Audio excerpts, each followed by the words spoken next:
Então, concluindo daquilo que eu disse, a gente tem que parar com essa gritaria que houve nas redes sociais, dizendo que o Papa estava mudando tudo, que não sei o quê, etc. Não mudou nada. Ou seja, ele permaneceu fiel ao que sempre foi. Na verdade, a única coisa que ele fez, ele flexionou a disciplina em 2 casos. Gente, o que era óbvio. Depois de 1 ano de misericórdia, depois de falar, de celebrar a misericórdia, vai ficar assim do mesmo jeito? Alguma coisa concreta teria que ser tocada, né? Então, ele flexionou os 2 casos. O caso do perdão do pecado de aborto com a sua respectiva excomunhão, que não saiu, que ele não retirou, ele não mudou nenhum cânone do direito canônico. E, portanto, permanece só com a possibilidade agora de ser perdoada no momento da confissão pelo próprio padre. Então, flexionou essa disciplina, não mudou, não retirou nada. Está no espírito de todo o ano santo e não trocou nada daquilo que é essencial no direito canônico. Segunda coisa, ele flexionou a disciplina nessa concretização do ano santo para os fiéis como é que se chama? A fundação não, da Fraternidade São Pio X. Ele flexionou. São aqueles fiéis que as mulheres usam véu e eles vão à igreja, onde tem a missa, o altar fica colado lá na parede. Como era, aqueles mais velhos sabem, como era antes do Concílio Vaticano II, eles têm toda uma disciplina. Praticamente o Papa Francisco, ao dar jurisdição no sacramento da confissão, que eu disse para vocês que é a última coisa que se dá depois que a pessoa é ordenada. Aliás, antigamente, pelo antigo direito canônico, era mais rígido ainda. Ou seja, o padre, quando ele era ordenado, ele tinha graus de atendimento de confissão. Ele primeiro só podia atender criança. Depois de um tempo que ele era padre novo, ele começava a poder atender confissão de homens. Em terceiro lugar, ele podia atender confissão de mulheres. Em quarto lugar, a confissão de padres, o colega dele. E em último lugar, a confissão de freiras. Então havia 5 graus. Hoje não há mais isso. Então é bom que a gente lembre que essas coisas também já mudaram. Essa flexibilização, ela é necessária.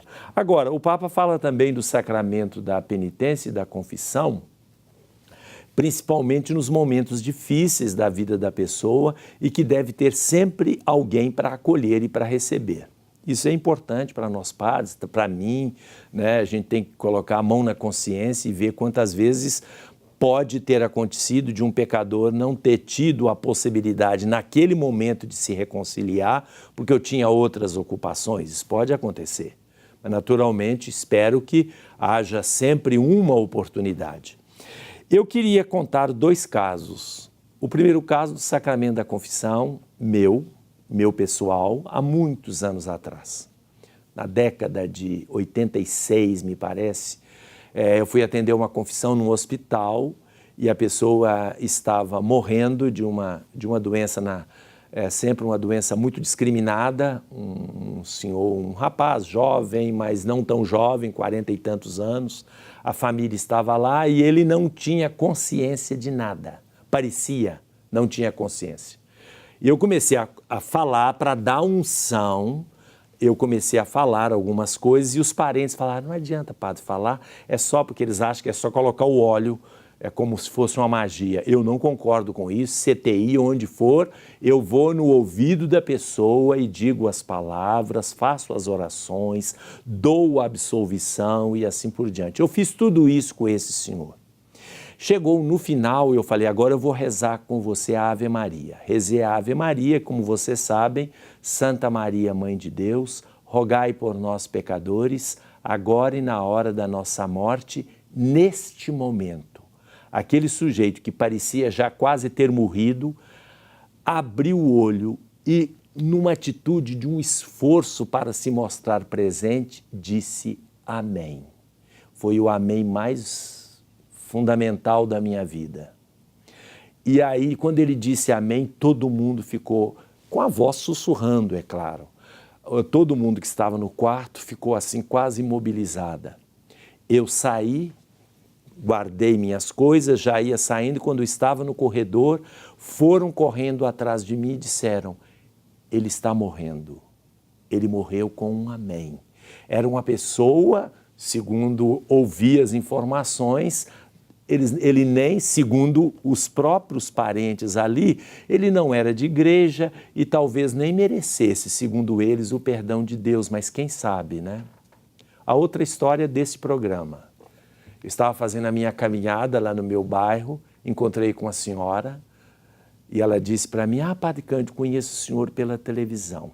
Eu sou a irmã de um engenheiro que se dizia ateu, mas ele via seu programa todo sábado. E sempre a gente falava com ele, a minha mãe entrou num dia lá no quarto dele, que ele pegou uma doença grave, um câncer, entrou no quarto dele no sábado e o viu assistindo o programa Questões de Fé de manhã. A minha mãe disse para ele, a mãe dele era religiosa, meu filho, mas você está vendo um programa de um padre? Ele falou assim, mas eu gosto desse programa, eu estou gostando. Ela me contou, esta senhora me parou na caminhada, que a mãe dele estava presente na morte dele. E quando ele estava morrendo, ele pediu à mãe dele para rezar o Pai Nosso e a Ave Maria com ele. A misericórdia. A gente faz esta experiência. Vamos ver as participações hoje. Bom dia, Aline. Bom dia. Bom dia, Padre Cândido. Tá, tudo bem? Tudo bem. Bom dia você que nos assiste pela TV Horizonte. Bom dia você também que escuta pelo Rádio América. Hoje nós temos participação da Maísa, do bairro Santo André. Ela agradece pelo programa, pois o Senhor sempre pronuncia palavras que nos levam a crescer e nos fazem bem. Obrigado. Temos também o Lucas Fortunato, bairro Guarujá, em Betim. Ele fala o seguinte, poderíamos dizer que a carta apostólica é um chamado explícito à evangelização a nós mesmos, a nossa comunidade, para então sermos sinal de misericórdia para o mundo e para a sociedade. Ele fala isso, inclusive cita um trecho da carta em que o Papa fala de tantas pessoas que no mundo de hoje, dominado pela tecnologia, pelo consumismo, essas coisas todas, acabam se sentindo vazios, em solidão e assim por diante. E a partir daí, ele faz essa pergunta, certamente, né? É claro que quando nós falamos de misericórdia, nós estamos tratando de um assunto muito específico da vida cristã. Ou seja, a evangelização, ela é maior, ela tem um âmbito maior, mas a misericórdia faz parte do coração deste âmbito maior que é a evangelização. A Marli Moreira, do Barroco, e a Sônia Maria, do Coração Eucarístico, querem participar do sorteio. O Matheus Duarte, do Ouro Preto, parabéns pelo programa, quero participar do sorteio.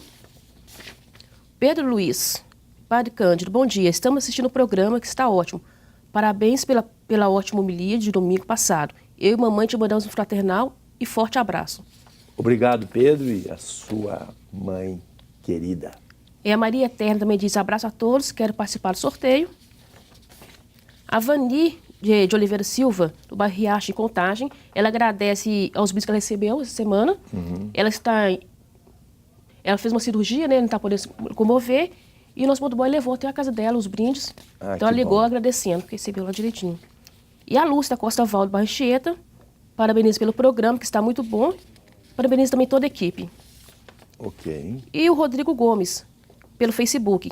A paz e o amor de Cristo. Estou em sintonia e que Deus abençoe. Quero participar do sorteio. Muito bem, Rodrigo. E tem uma pergunta aqui da Carla Cristina, do bairro Betânia. Por que o sacramento da reconciliação é chamado também de penitência? É a mesma coisa, né? Reconcilia e penitência é o sacramento do penitente, dos penitentes, dos arrependidos. A palavra penitente significa aquele que se arrepende, por isso que é o sacramento dos penitentes. E isso é muito importante, que é uma palavra-chave também. Tem mais? Tem mais da Maria do Carmo Geraldo.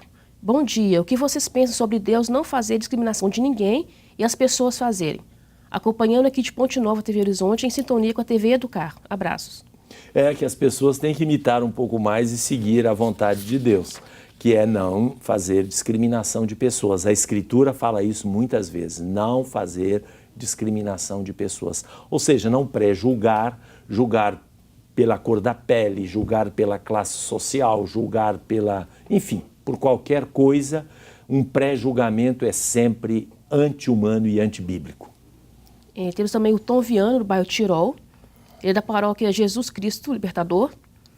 Ele diz que, assim, o Senhor falou sobre a misericórdia. Que, como cristão, ele não vê que Jesus falou para a mulher adúltera, vá e não peque mais. Porque, pela sua misericórdia, ele não iria pedir para pecar mais. Ele acredita que isso foi colocado no texto da Bíblia. Não, isso aí é a invenção dele, acho que a imaginação dele é que colocou essa restrição. Jesus disse para ela, como disse também em outras oportunidades, porque isso se repete, vá e não peques mais. Seria muito estranho se Jesus fizesse esse perdão, esta misericórdia, e falando que ela podia continuar do mesmo jeito pecando. Isso é uma bobagem, não tem nada a ver isso que ele está dizendo. Não entendi bem o que ele está dizendo, mas se for isso, é uma grandíssima bobagem. O pecador arrependido, e o Papa insiste muito na carta, o tempo todo. Ele fala, pecador que se arrepende deve encontrar o coração misericordioso. E também a gente tem que levar ao arrependimento aqueles que não se arrependem, pelo bom testemunho, pela bondade, pela ternura, pelo carinho e assim por diante. Isto sim. Agora, perdoar, sendo que perdoar, digamos assim, a pessoa que não está arrependida e não vai mudar de vida, não existe. Mas tem uma outra participação aí, já vou terminar. Tem uma outra aqui pelo WhatsApp, a pessoa não assinou o nome, mas ela diz o seguinte: bom dia, irmãos e irmãs do Questão de Fé. Padre Cândido, por que ainda há na igreja tantos padres e bispos fechados à lógica da regra seguida à risca e não do sentido tantas vezes proclamado por Jesus, ao citar, quero a misericórdia e não o sacrifício? Por exemplo, na atitude dos cardeais que questionaram o Santo Padre sobre seu posicionamento em Amoris Laetitia, abraço fraterno e Deus abençoe. Amoris Laetitia, e Jesus disse, não, eu quero misericórdia e não sacrifício. Aí ele dizendo isso, são todas as frases bíblicas. O problema que houve, olha, é um problema delicado, a gente não sabe exatamente do que se trata. O fato é, o Papa é o pastor da igreja e nós devemos a ele obediência. Não compete a nós questionarmos o Papa, principalmente quando é uma exortação apostólica de um sínodo onde o Papa recolheu exatamente aquilo que é o sentimento de quase todos os padres sinodais. A exortação apostólica não é uma palavra que veio da cabeça do Papa, mas é o recolhimento da maioria dos padres. Ou seja, uma disputa que houve dentro da ala sinodal, em que alguns acham que deve ser assim e a maioria acha que não, eles não podem querer impor depois isso. O que eu penso é isso. Vamos fazer o sorteio rapidamente. O primeiro é Lucas Fortunato, Guarujá em Betim. Muito bem. E o segundo, Mateus Duarte de Ouro Preto. Muito bem, nós agradecemos a participação de todos vocês. Queremos dizer que foi alegria estar juntos e voltamos no próximo sábado.